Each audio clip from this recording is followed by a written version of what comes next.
Welcome to episode 1 of the EUSD Staff Wellness Podcast. We're really excited to kick this off.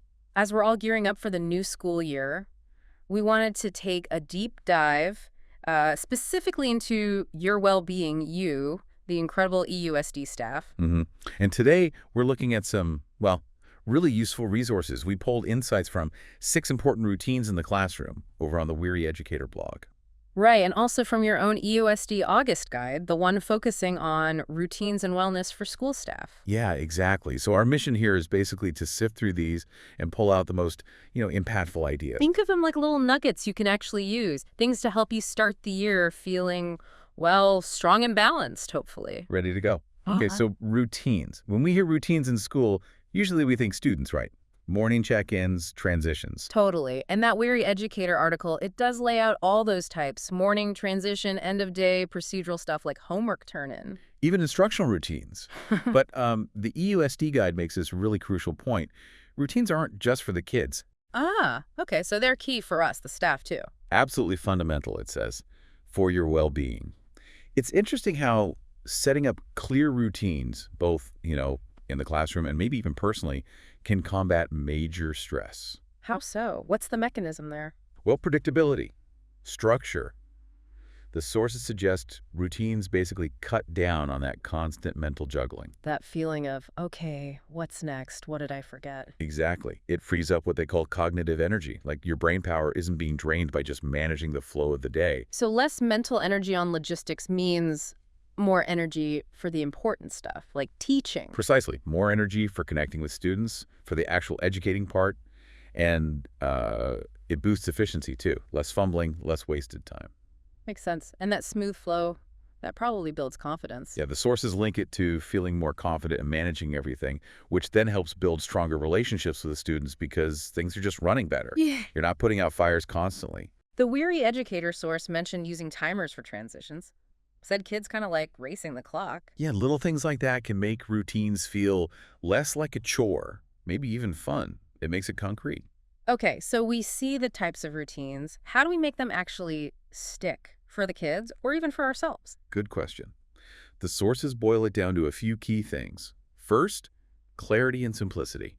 Keep it easy to understand. Okay, makes sense. Don't overcomplicate it. Right. But the biggest thing they hammered home was consistency. Consistency. Doing it the same way every time. Sounds simple, but probably isn't always easy in practice. It takes discipline, definitely, but the payoff is huge. One source called consistency the biggest reinforcer. It builds that automaticity. For everyone involved. And positive reinforcement helps too. Praise for kids. Maybe for us, it's just noticing how much smoother the day went. Okay, so classroom routines, staff routines for the day, powerful stuff. But the EUSD guide also highlighted something maybe even more basic for wellness. Yes. Let's talk hydration. Seems so simple, right?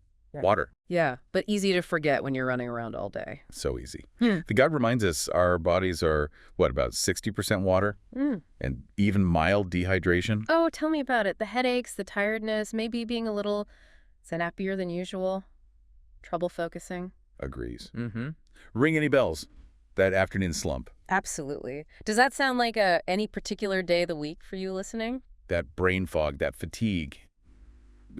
It might not just be part of the job. It could literally be thirst. So making hydration a routine, keeping that water bottle close, taking sips regularly. It's a super simple habit, but the sources say it has massive benefits. You feel healthier, more productive, genuinely more energetic. It's like a tiny routine that fuels everything else, stops the drain before it starts. Yeah, and if you connect all this back, these routines, whether it's managing transitions smoothly or just remembering to drink water, they help you be your best self at work. They keep you present, focused, energized, able to handle the demands. Which ties right back to that EUSD mission, doesn't it? Yeah. To engage, educate, and empower. You really can't pour from an empty cup. Taking care of yourself with these habits lets you actually do that, engaging and empowering. So yeah, thinking about routines, thinking about hydration, they're not just nice to haves, they're tools. Really powerful tools for your job and your own well-being this year. Empire staff, I hope you have a great start to the new school year. So maybe something to think about. What's just one small routine, either in your classroom or just for you, that you could start implementing consistently this week? Something to feel a little more balanced and energized. Remember to engage, educate, and empower, and you have to take care of yourself to be able to do that.